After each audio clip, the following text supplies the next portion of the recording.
Welcome back to another episode of the Awareness to Action Enneagram podcast. My name is Creek, and I'm with my grandiloquent co-hosts, María, Sikora, and María, José, Munita. All right, what's your guess on the definition of this word? Well, we have a word in Spanish that says grandilocuente. Do you think it's similar? Very, very possibly. And what does that word mean in Spanish? Well, grandi, it's like big, and then it's loquacious or something like that. It's like you just speak not only a lot, but like with big words. Is that close? It's close. Pompous or extravagant in language, style, or manner, especially in a way that is intended to impress. Yeah. So, Creek, it seems like you've been picking these words specifically for Sure. Maria. Yeah, I was going to say that. Is that the message here? If she needs, co-host feedback, you can just come out and tell her. Yeah, fair enough. Maybe I'll find a word for you next week, something along the lines of humble. Yeah. Right. Yeah. Okay. Good. All right. Is there a word in Spanish for humble, Yeah. Maria Jose? Humilde.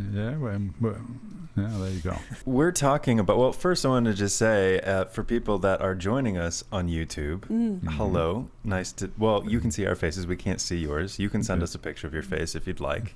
Yeah. But for those that are still on the audio version and you do want to see our faces, think about it twice. Yeah. I was telling you, I have this new camera, and it's a 4K camera. You look younger. And I was going to say that. Well, filters help, right? But I was saying to Creek earlier, 4K is not everybody's friend, right? So, but anyway. Oh man! All right. You can go Awareness to Action on YouTube. And you can also find the video version on Spotify as well, if that is your podcast listening platform. But today we are talking about the steps that you all take, the first initial steps inside of a coaching session. So anything you want to say before we dive into what you do? So I'll just refer back to what we talked about last time. Last time we talked more about kind of some of the principles that we apply and, the ideas underneath that guide how we approach things. And today we'll be talking about some of the more tactical things. But before that, I do just want to remind people that they can find a lot of this also in our certification program, atacertification.com. And if you're looking for a lighter side of the work that we do with the Enneagram, be sure to watch the Enneagram in a Movie podcast, also on the same channel. Mario's favorite child. I'm getting jealous now. I was getting some. I don't blame you. So, Creek has been telling me that I'm much more fun on the Enneagram. Come on, you're cannibalizing the audience here. Sending them to the other podcast. I'm sharing the wisdom. There's also Fathoms, where I have a lot more fun as well. There you go. And I'll just do go ahead. Say more about Fathoms, Creek. I don't want to cut you off there. All right. Fathoms is a great podcast that we recommend, and the upcoming episode of the podcast, IEA podcast. Yes. Oh, yes, that's true. Okay. Absolutely. Yeah. So the IEA podcast is, it may well be the best one yet, I think. All right, let's move on. Look, I kind of do frustrated. All the faces and sign symbols that I used to do without video, So I need to show my emotions somehow. Just have some stress balls underneath the desk on a camera. Maybe I'll have wine next time instead of Coke. Yeah. All right. Let's move on. So let's get into it. So you're at a company. You're doing the person walks into the room. What's the first thing that you do with them? Mm-hmm. Yeah, you're shorter than I thought you would be. Insult them immediately. Establish dominance. No. Well, it's funny because most coaching work these days, at least for me, seems to happen over Zoom rather than in person, right? It used to be almost all in person. I mean, clients would fly me around the world to work with people and meet with them. Sure, Maria. Okay. Well, no, they did. Yeah, Talking about grandiloquent.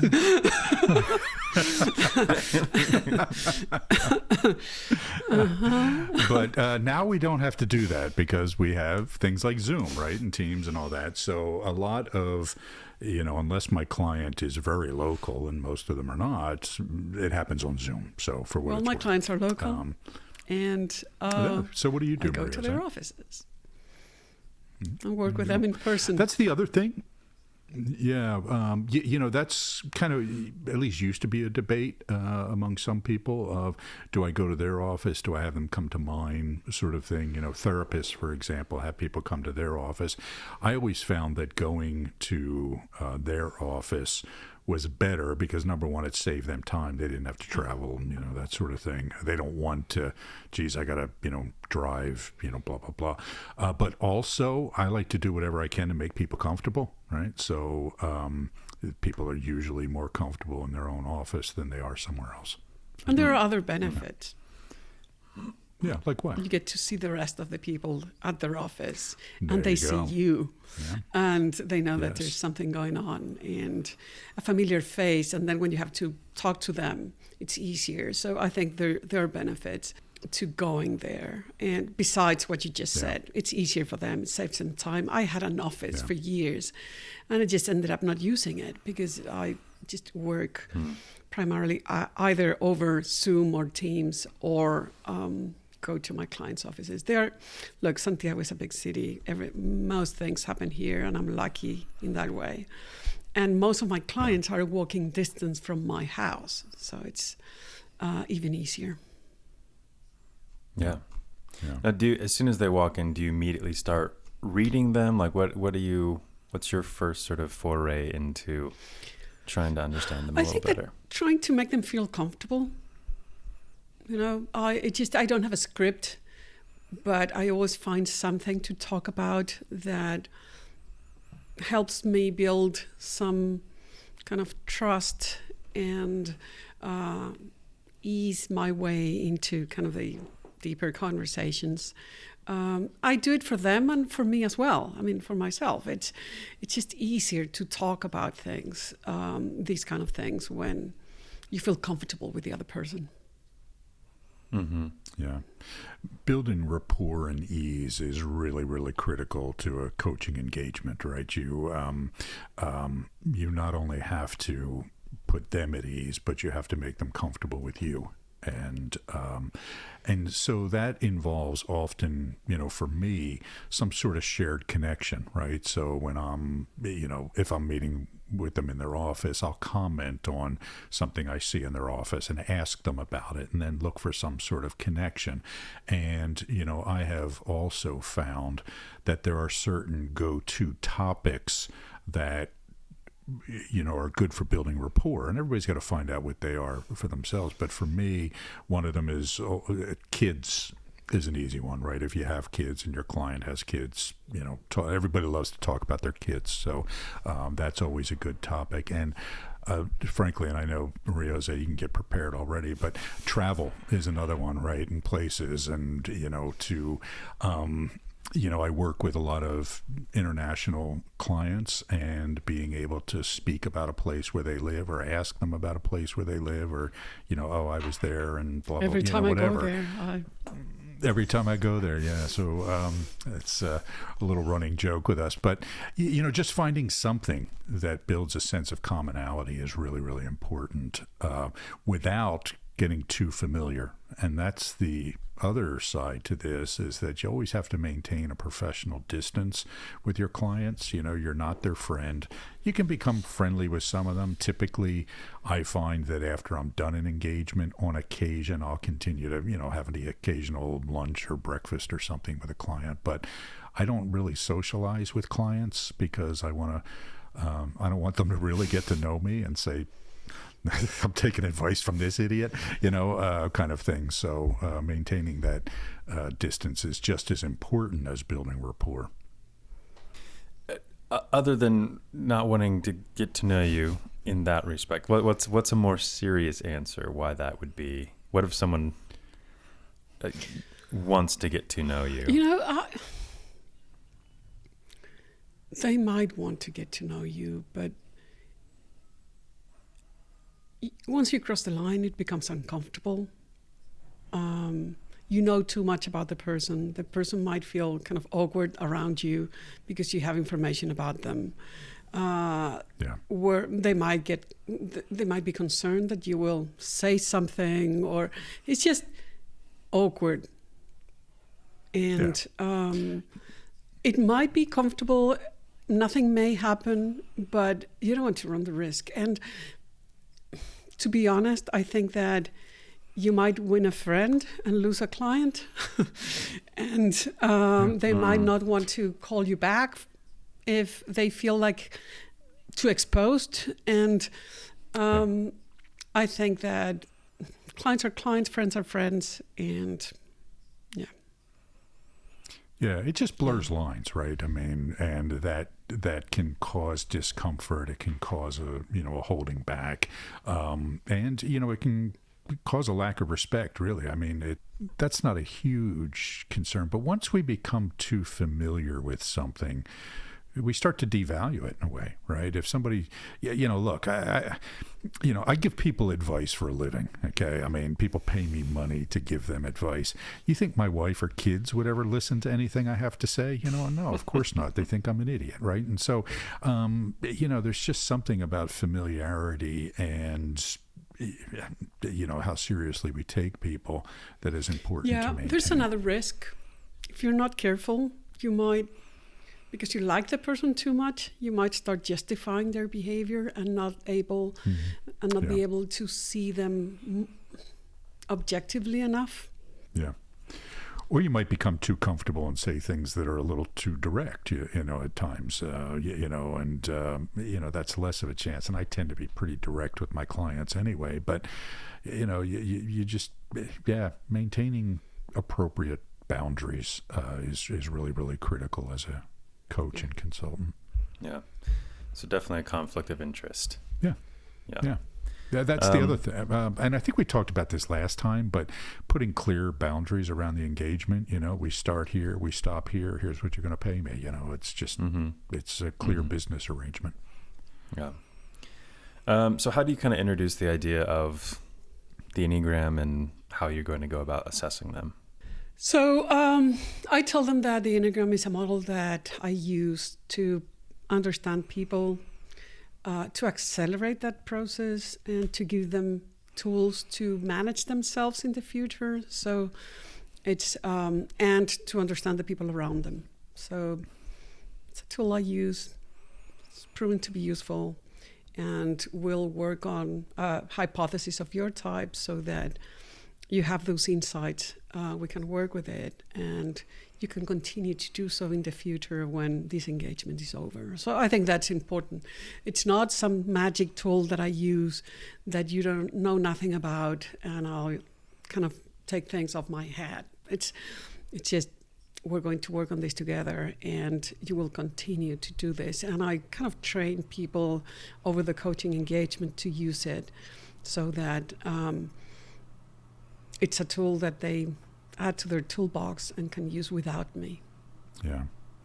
It used to be easier, I think, for me, right? When I first started doing this, nobody knew about the Enneagram, right? It was, not very well known or popular. And so I would just tell people, here's this model that I use, and, you're probably already familiar with Myers-Briggs or DISC or something like that. This is just a different model. And I would always get people who were Enneagrammers asking me, oh, geez, how do you, present the Enneagram? And, don't they think it's weird? And, and I said, I just present it. It's not weird the way I do it, so don't worry about that. I'm just giving them a different tool. Now it's actually can be a little bit more challenging because in the corporate world, a lot more people are familiar with the Enneagram. And honestly, a lot of people, in particularly HR people, are pretty leery of the Enneagram for, I think, good reasons, right? I mean, because there's a lot of people working with the Enneagram in ways that are not particularly rigorous, and it has, a lot of people, talk about, oh, it's this ancient spiritual system and, all this sort of stuff. And so for people who've heard about it, it's almost like you kind of have to say, yeah, that's not what we do, right? Our approach to the Enneagram is very specific. Now, again, that's not everybody, but it happens more and more these days that, we encounter people with, kind of a negative view on the Enneagram, and more who have a positive view on it as well, right? So it cuts both ways. Now, when you're already in front of the client for a coaching engagement, you passed kind of the filters of HR or that same person's own concerns. So, and you already have credibility as a professional. Yes. So at that point, you don't need to convince them most times. Yeah. They are either forced to work with you and use that system, or they already bought it and are willing to go with it. Yeah.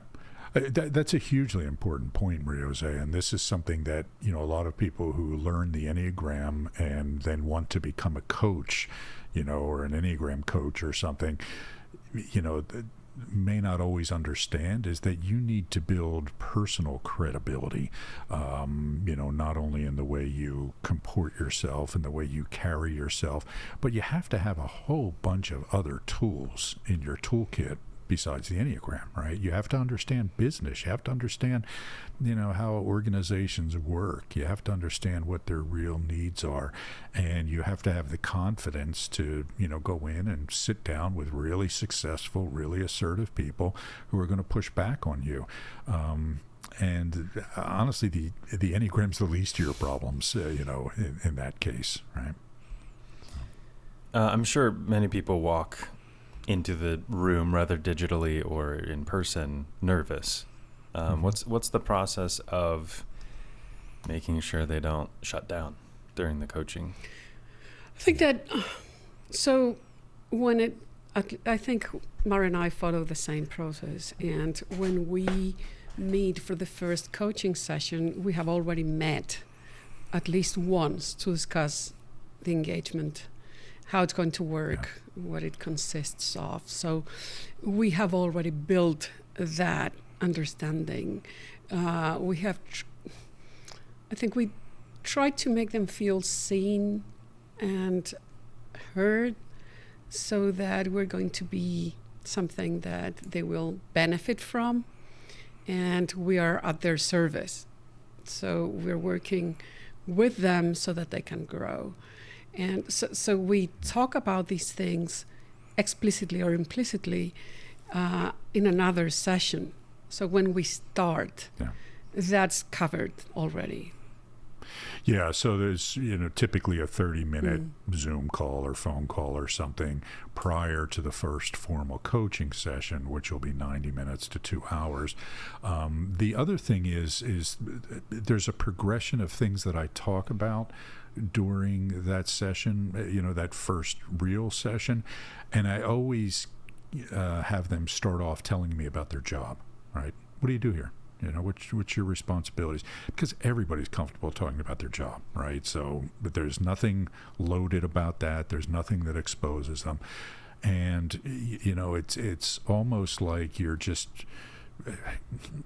kind of lubricating the tongue, by getting them to talk about something that's really safe.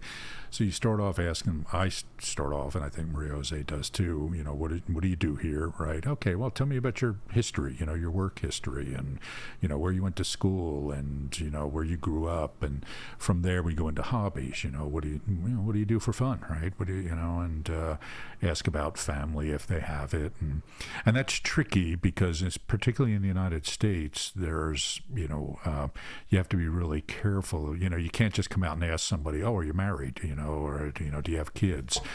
Because they can be viewed as discriminatory questions. So, you look for pictures and say, "Oh, who's in the picture?" and that sort of thing. So, but you get them talking about things that you would talk to somebody at a cocktail party about, and once you build that rapport, it's easier to get into some of the more difficult topics. And it gives you a lot of information about them that you can later use to maybe to just understand them better, but also to see how they behave in other environments and what they like and how they see life in general.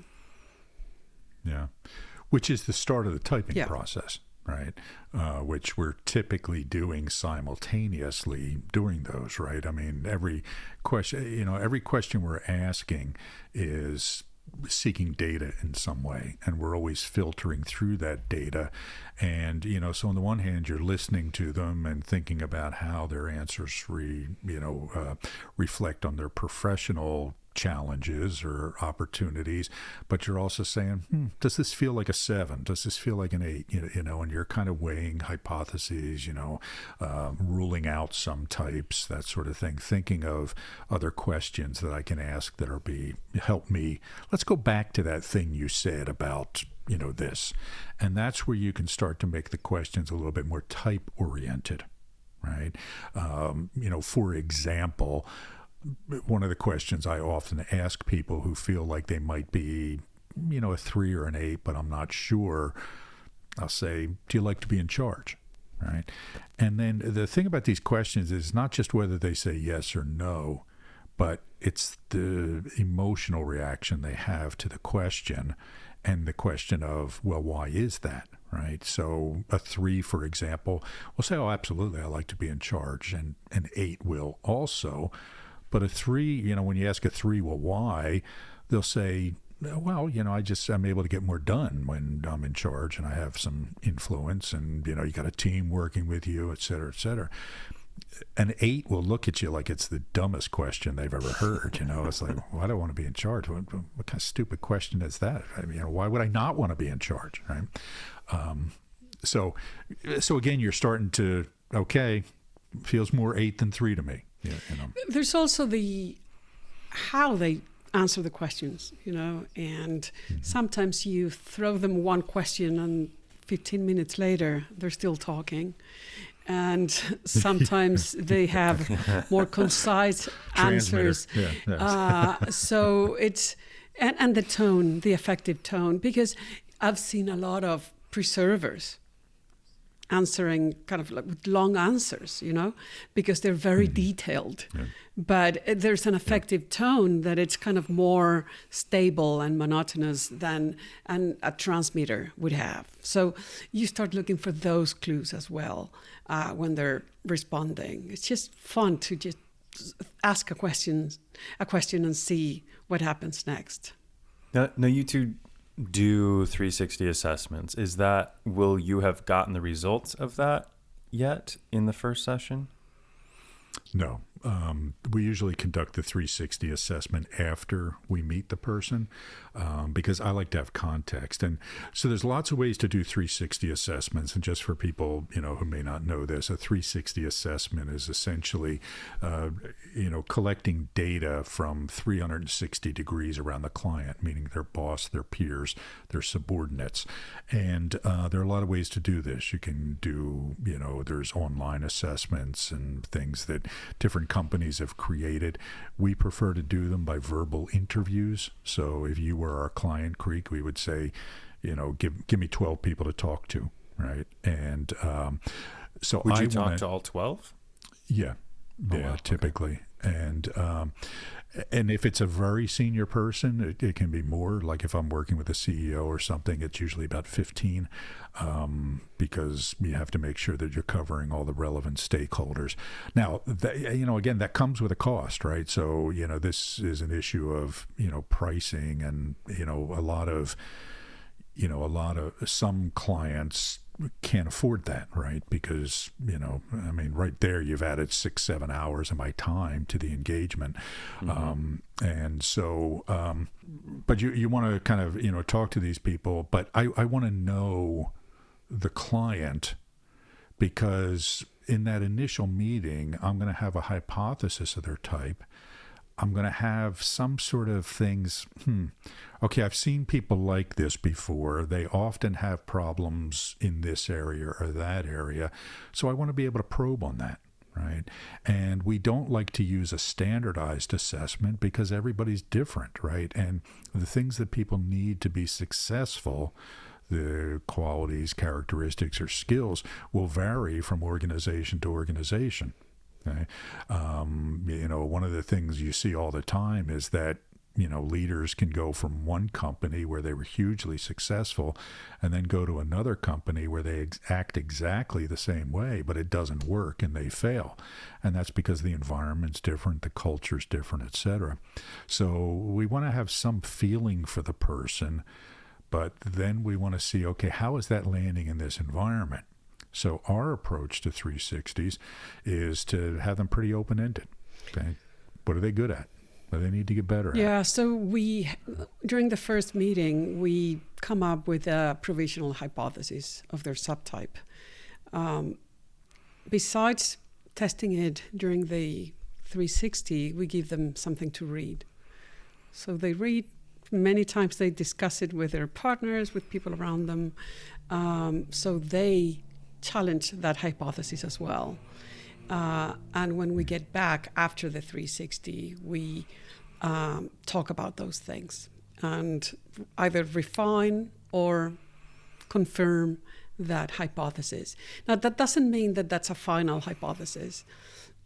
You always have to be open to kind of it being wrong and to exploring or being attentive, alert in case there's something that doesn't make sense and you have to change it. But not having a hypothesis, it's of no use. So you work with it until until it's not useful. And I think that this is one of the areas where I've had a big change since when I first started doing this, right? I used to think, like a lot of people do, well, I'm supposed to be an expert in the Enneagram, and so I should be able to get people's types, and so I would really feel the need to come up with a concrete, assessment of the person, and then I would be reluctant to change it, right, out of concern that, well, they're going to think I'm stupid or I don't know what I'm doing if I say you're not this. But, what I have found over time is that you're more accurate when you take longer, and people respect and appreciate not being put into a box, right? Not, you thinking that you know more about them than they do, or that they're so simple that just some initial judgment can do it. But if you treat them like humans and say, people are complicated sometimes, and some people are harder to figure out than others, and it takes a little bit of time, so I'm not going to rush into that. It actually gives you a lot more credibility with otherwise people, it feels like a magic trick, and you lose credibility. There's something called the Barnum effect, right, or the Forer effect, where if you give people a description of a personality and it's sufficiently, flexible, people will find something, right? There are these experiments they do in psychology classes. They give everybody, the same. They tell everybody, here, we've had this horoscope done for you, based on your birthday and all these sort of things, and raise your hand if this describes you really well, right? And everybody reads it, and they all raise their hand, and they say, yeah, you've all got the same report, right? And they structure them in such a way that you're handsome and smart and whatever, and everybody says, yeah, that's me. The same thing can happen with the Enneagram, right? You can have a hypothesis and people will find evidence to agree with it, right? Even if it's not actually the right one. So that's an added reason to be careful, right? And to be willing to change your mind. And just because the person agrees with it and just because you think it's right doesn't always mean it's going to hold up over time. The more evidence you get, the less chances there are of the Barnum effect, taking root. Yeah. So in this first official coaching session, make them feel comfortable, get them talking about their job, their family, that sort of thing. And through that, you're starting to gather data for the subtype and for maybe questions you're going to ask the 360. What else happens in that first coaching engagement? I think here we have slightly different approaches. At least what I do is I explain the Enneagram model to them and very briefly go through the 3 instinctual biases, and I have them decide which one they resonate with the most. And the same thing with the 9 types or the 9 strategies. Now, I kind of push them towards what I believe, or if they don't see themselves in what I think they are, I make sure that they consider it, because they might be right. But I have a hypothesis too, which I present to them. So I try to make it a process that we go through together and come up with 1 or maybe 2, sometimes 3 options of a subtype that we'll explore. Sometimes it's very clear, sometimes it's not. So I give them something to read, as I said, and then do the 360. But I explain the model and try to have them come up with a hypothesis. I think the degree to which we vary is that I will explain the 3 instinctual biases, right? And I'll say, based on our conversation, it seems to me that you're more this, right? What do you think, right? So I'm a bit more directive perhaps than Maria Jose is, and when it comes to the strategies, I just don't have the energy to go through all 9 of them, right? So I say, the strategies, you can read about this, but let me share my hypothesis with you. And and I might say, I was considering this one, I was considering that one, but I'm kind of here, what are your thoughts, etc. And people will say or I'm not so sure, and we'll kind of tweak with it. But I think I tend to be a bit more directive than Maria Jose is in that. But I think what's important also to remember about this first meeting is you always have to give them something of substance to work on. All right. Even though it's a discovery session, you always want to, with every session, you have to make sure that every single engagement you have with a client ends with saying, okay, here's what I want you to work on. Right. And here's a tip, if it's a 9, for example, right, universally, every 9 I've ever worked with struggles with self-deprecation. Right, it's been an issue for them. So I will say, something I want you to watch for, just as a starting point, is a tendency to self-deprecate. So there's something about each of the types or each of the profiles you can say, here's something I want you to work on, that gives them this feeling of, okay, I learned something, I've got an action plan, we're off to a good start. I was thinking about a client who's a 9, and I communicate primarily through WhatsApp with him. And after most interactions, he ends with ... So it's like, I'm not sure if he agrees or doesn't agree, or if he's okay with it or not. What the hell does it mean? And so I brought it up. And I said, so what does it mean? It confuses me. He said, I've been told that. Yeah. So why do you keep using it? So you leave it open-ended, and it's like, you just stop doing that. And that was the homework, Just stop doing that, because it's confusing and it just doesn't add anything.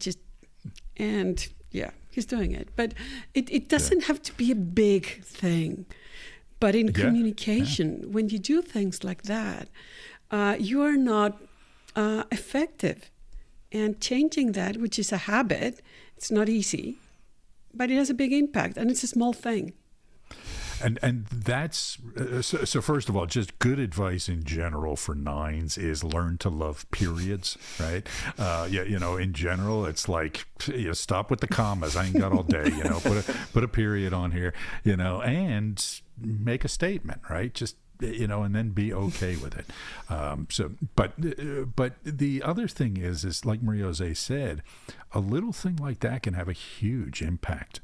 Right. And our work is always around not trying to make these huge radical changes, but make small investments in behaviors that'll have huge compound returns over time. Right. So if I can get to somebody early in their career and say, stop with the ellipsis and put a period there, over a 25-year career, that makes a huge difference. Right. So we're always looking for little but impactful changes. Now, do you typically bring up something that you think they should work on, or do you wait for them to you ask them what they want to work on? Go ahead. It depends. I think that as we go, think something may come up and it's like, okay, there's a quick win, or here there's a big thing to work on, and you can, I don't know, see that there's benefit in using one of the accelerators, for example. So the accelerator at point 3 of purpose is something that I use with not only with threes, but with many of my clients. And having them work on that provides clarity for other things, and it's useful most times. So it could be that you see that one of the accelerators might be useful for some situation, or that there's something as these WhatsApp kind of communication that it's a quick win, that if you do it, it will have impact. So I think that you have to be attuned to what the conversation brings up, and your experience tells you, okay, this is something that they could work on. There's no one thing. I think that if Mario and I would coach the same person, we would probably have certain things that we would approach the same way and certain things that would be different. Yeah, for sure. And I think related to this, it's important for people to understand, again, there's different kinds of coaching like we've talked about before. And when you're an executive coach, you have to think more like a sports coach. Okay.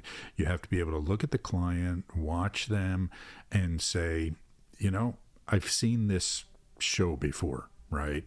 And if you keep doing that, here's what's going to happen. It might not be a problem now, but I can tell you it's going to be a problem down the road because I've seen it a lot of times, right? And that works for you. Well, let's say someone is like a year or two, like a beginner of a coach. Like, what's that approach?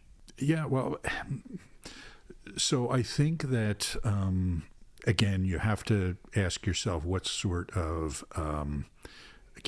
coach you are. And I really only like speaking about executive coaching because that's my area. And younger executive coaches are not going to have the same sort of experience, just like a 30-year-old football coach is not going to have the same experience as a 60-year-old football coach. But they have to have a baseline. Right, so they have to have some fundamental understanding of things, and they should work at level appropriate clients. Right, when I first started, I was working with middle managers. Okay, I wasn't working with CEOs because I just didn't have the chops for that. I didn't know what they needed enough, but I did know what middle managers needed. And as time goes by, you kind of work your way up, right? Just like you start out coaching high school football or something, or maybe being the offensive coach on a football team, and then move your way up. So you have to understand your own experience and make sure that your experience level is right for what the client needs, that you're not over your head, that you're not expecting too much from the client, right?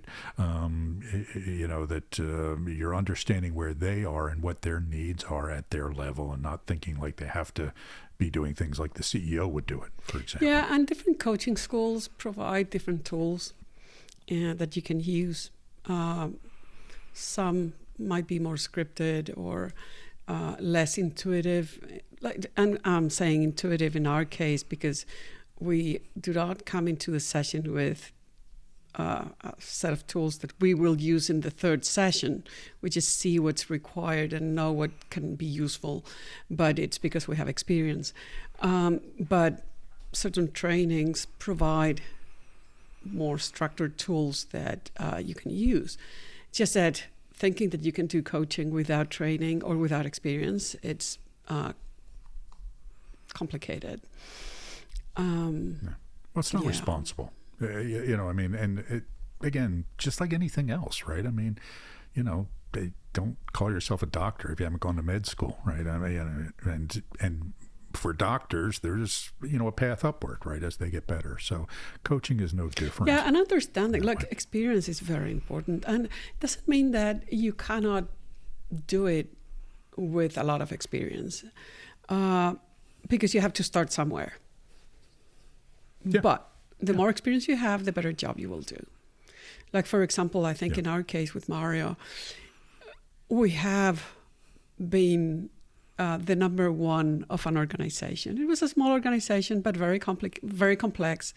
Different countries. We were both presidents of the IEA, the International Enneagram Association. Being the number one is an experience that you cannot imagine if you're not there. So when I coach a CEO, even if I haven't been the CEO of any company, I understand the responsibility. I understand how you feel when you have to make a decision and there's nobody above to look up to and say, save me if I need it. I understand that. So I can talk to them in a different way than I would if I hadn't been there. And talking to a lot of people in that role, I mean, we've talked to lots of CEOs and, senior leaders, and you just get an understanding of it that way. So as well, because there's a lot, it's funny. I'm always amused by people's perception of business people, when they start criticizing the corporate world and, all this sort of stuff. And it's like, you have no clue what you're talking about. You don't understand these people, you don't know, that. So you have to have that understanding. So once you have a hypothesis of their subtype, you've kind of gathered, well, I guess you haven't gathered the 360 yet. You said that. So what's after in that sort of, after that initial hypothesis, and what would be like the second meeting like as well? So after the first session, we conduct a 360 assessment, and we prepare a report that we share only with our client, kind of a coachee, because you can say that the client is also, I don't know, HR or their boss, whoever is paying us, but we share it with the person we're coaching. Not the rest of the organization. The rest of the organization, and that's very clearly defined when we kind of start the engagement. And we share it, and we explain it. I mean, we provide a lot of information there. Sometimes it's a bit tough to hear. But what we do here is say, okay, does this confirm the hypothesis or not? And how can our subtype explain what we're seeing in this report?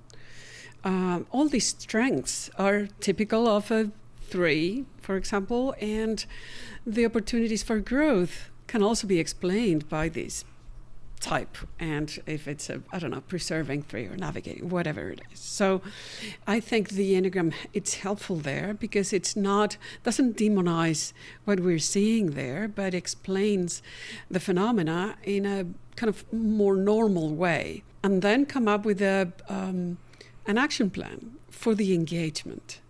It's an initial action plan where we have kind of what are the strengths that we're going to leverage, and what are the 3 things that we want to work on, and we start from there. Yeah, everything we do involves 3 ideas: awareness, authenticity, and action. Right, and that's what we call the awareness to action process. So we're building awareness of myself, awareness of my environment, awareness of other people, the capacity to direct our attention, et cetera. Authenticity refers to the willingness to change our narratives. Okay, meaning, I tend to think this way, but This is a better way to think about it. And then action is, what are the simple action steps we're going to take, again, that are going to get this kind of compound impact over time. The Enneagram needs to be viewed as a set of tools that help us beyond obstacles, rather than a predictive tool that will tell us what this person's strengths and weaknesses are, what role this person should have in the future, etc. Recently, I had a client ask me, to evaluate somebody's potential for improvement based on their Enneagram type.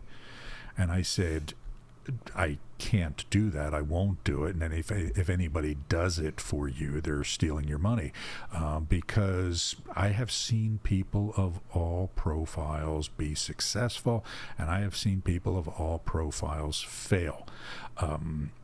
What the Enneagram can tell us is when something's not working, this is probably why. Okay, so if I'm working with an 8 like me, and they're off track, they're derailed in some way, it probably has to do with their interpretation or understanding of the preferred strategy of striving to feel powerful. And that's where the authenticity piece comes in. What is your story about power that is holding you back? Or what is your story about navigating that is holding you back? How do we make that a more authentic story, meaning a more true, a more accurate story, so that you can then incorporate this new behavior? And the coaching model and process is a cycle of doing that. Well, that actually feels like a great stopping point. And we can go into awareness to action process and the accelerators and other kind of tools that you use in your coaching next episode. Any final words for the coaches out there? When we talk about it, it feels easy. But sometimes we make it like only we can do it. So I think we have both. We started at some point, and it was through a lot of years of practice. In my case, like 17 years, 18 this year. Mario's like almost 30. It's, what is it? I think this year it's 28. This is my 28th year doing this. Holy cow. Yeah. So we've done this a lot, but we're doing this series so that we can share these kind of behind the scenes things that we do, so that to give more confidence to people to do it. That you can do it our way or not, but we're just sharing how we do it, and we're taking our time. We're just saying that this was supposed to be 1 episode, and it's becoming 3, because we get into a lot of detail, and we're not, we just share everything. So, it's... Yeah, people should be paying for a course like this, So. Hey, you're welcome. No. Those are my thoughts. So just do it, or continue doing it. We just want to make sure that we share it and more people can make use of what we've learned. I'll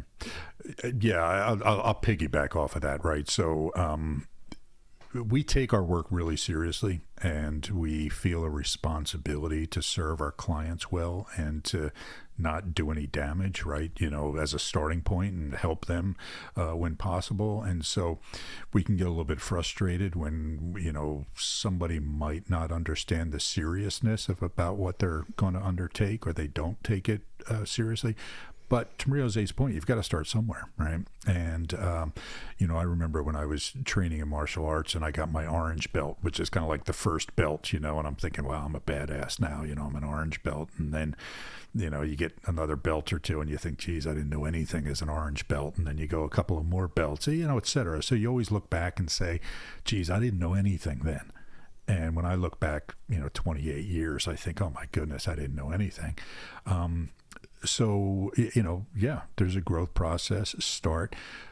My recommendation to people always when they want to start doing Enneagram trainings or something is to find low-risk audiences to begin with. right? Find somebody, you know, if you're doing a presentation, find somebody who's not going to say, hey, I want my money back. This sucked, right? You know, do it for a group of friends, right? Do it, you know, kind of an open thing for free or whatever, and then work your way up as you get experience.